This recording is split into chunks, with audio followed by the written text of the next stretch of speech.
अगर आप भी महीने की 120 रोटियों का राज जानना चाहती हैं तो पूरा वीडियो देखिएगा, क्योंकि आज मैं आप सबके लिए एक से एक बढ़कर टिप्स लेकर आई हूँ जो कि बहुत ही काम आने वाली हैं।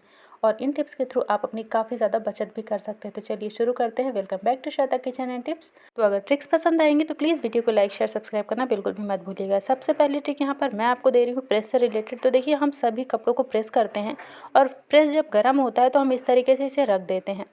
तो ये तार ऐसे फैला फैला सा भी रहता है, जो कि देखने में बिल्कुल भी अच्छा नहीं लगता है और ये बहुत ही ज़्यादा मैशी सा लगता है। तो आप इसको बहुत आसानी से समेट सकते हैं। ये देखिए, इस तरीके से इलेक्ट्रिक का जब हम सामान लाते हैं ना, तो वायर वगैरह में इस तरीके से ये वायर मिलता है और ये बहुत ही बढ़िया काम करता है। तो इसे फेंकिए मत, अगर है तो इसका यूज़ आप बहुत बढ़िया तरीके से कर सकते हैं। तो सबसे पहले इस फैले हुए तारों को आपको समेट लेना है।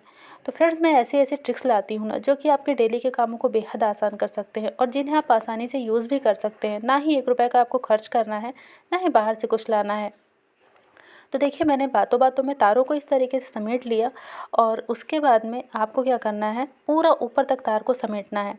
उसके बाद यहाँ पर ये जो ब्लैक वाला वायर मैंने दिखाया था आपको, जो जब हम मार्केट से लाते हैं तो मिलता है ना वायर में लगा हुआ, तो ये थोड़ा टाइट होता है।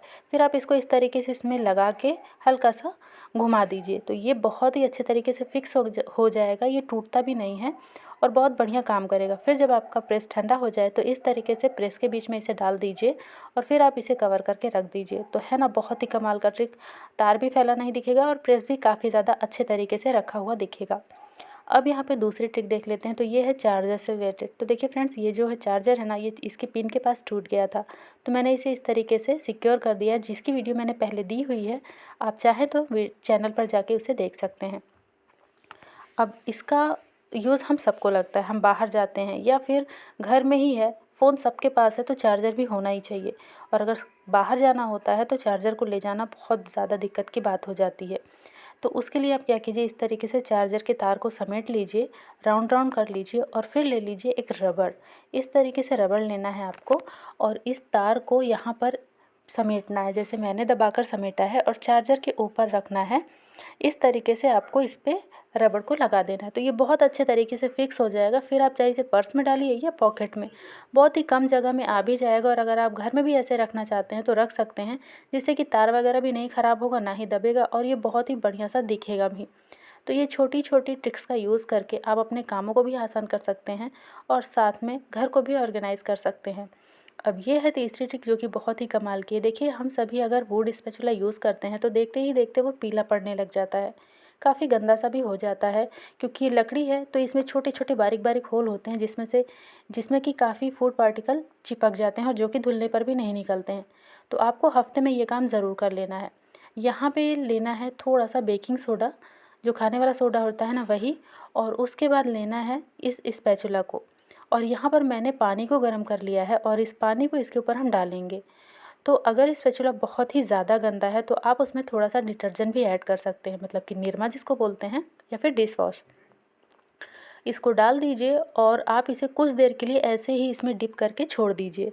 तो ये मुझे छोटा लग रहा है, तो मैं इसे इस बड़े वाले लोटे में डाल देती हूँ। आपके पास जो भी बर्तन हो आप उसमें इसे डालकर रख दीजिए। तो पानी गर्म होना चाहिए, इस बात का आपको ध्यान रखना है। तो देखिए, मैं इसे डाल दे रही हूँ, हल्का सा घुमाते हुए डालेंगे, ताकि जो बेकिंग सोडा अगर नीचे चिपका भी होगा तो वो भी आ जाएगा। इसे अच्छे तरीके से डाल के डिप करके रख देंगे कुछ देर के लिए, लगभग 5 मिनट के लिए। और फिर उसको आप निकालेंगे तो आप देखेंगे कि जो भी चिपचिपाहट है, जो भी गंदगी है, वो पूरी ही निकल जाएगी। फिर साफ़ पानी से धुल के सुखा के आप इसे रख दीजिए। बहुत ही कमाल का ट्रिक है, लेकिन बहुत ही छोटा सा है। अब यहाँ पे इस पानी को फेंकिए मत, क्योंकि ये पानी अभी भी गर्म है। इस पानी से बहुत ही कमाल का जुगाड़ लगाने वाली हूँ। तो यहाँ पे देखिए, ये पानी मैंने बाउल में डाल दिया है और ये जो सूखी हुई नेल पेंट है, जिसे हम लगाते रहते हैं, और फिर आपने देखा होगा कई बार वो इतनी गाढ़ी हो जाती है कि नेल्स पे फैलती नहीं है। तो यहाँ पर मेरे पास कुछ नेल पेंट्स थी जो ज़्यादा ही गाढ़ी हो गई थी, या फिर थोड़ी भी जो भी थी, मैंने इसमें डाल दिया है, मतलब जो ख़राब होने वाली थी, और उसे 5 से 10 मिनट के लिए आपको छोड़ देना है। फिर आप सारी नेल पेंट्स को निकाल के रख लीजिए। ये देखिए, जैसे मैं निकाल रही हूँ। और यहाँ पे ये पानी भी ठंडा हो चुका है, तो इसे साइड कर देंगे। और अब इन नेल पेंट्स में आप कोई भी नेल पेंट बताइए जो मैं उठाकर आपको दिखाऊं कि वो बहुत ही बढ़िया से काम करेगी, मतलब बिल्कुल नई जैसी। और हाँ, अगर नेल पेंट पूरी ही सूख चुकी है, बहुत ही गाढ़ी हो गई, तो आप उसमें थोड़ा सा थिनर डाल दीजिएगा। रेल रिमूवर जिसको बोलते हैं ना, वही वाला। अब ये देखिए कितनी बढ़िया ये आपको पतली सी दिख रही होगी ना, जैसे कि अभी ही हम मार्केट से लाए हैं।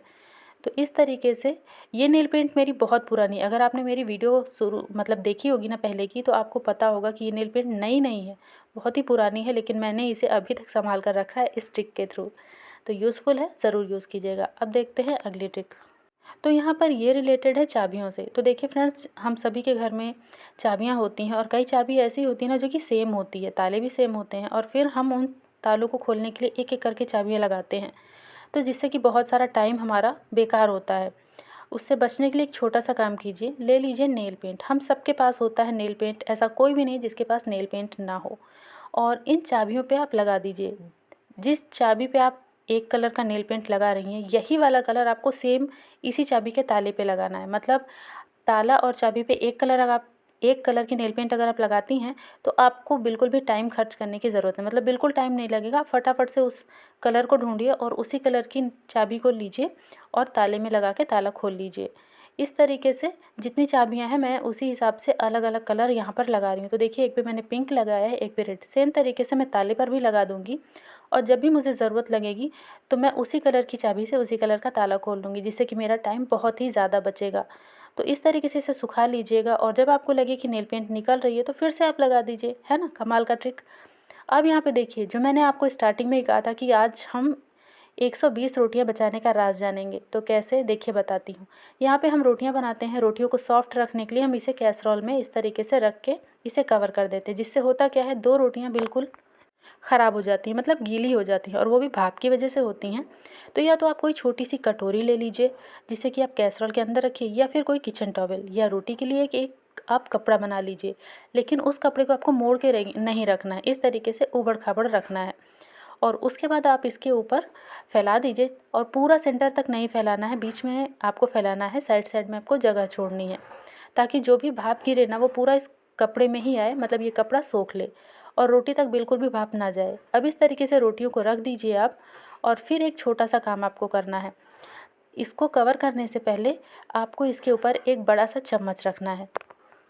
तो यहाँ पर मैंने चम्मच इस तरीके से रख दिया। इससे होगा ये कि इसका जो ढक्कन है ना, उसे हमें पूरा बंद नहीं करना है।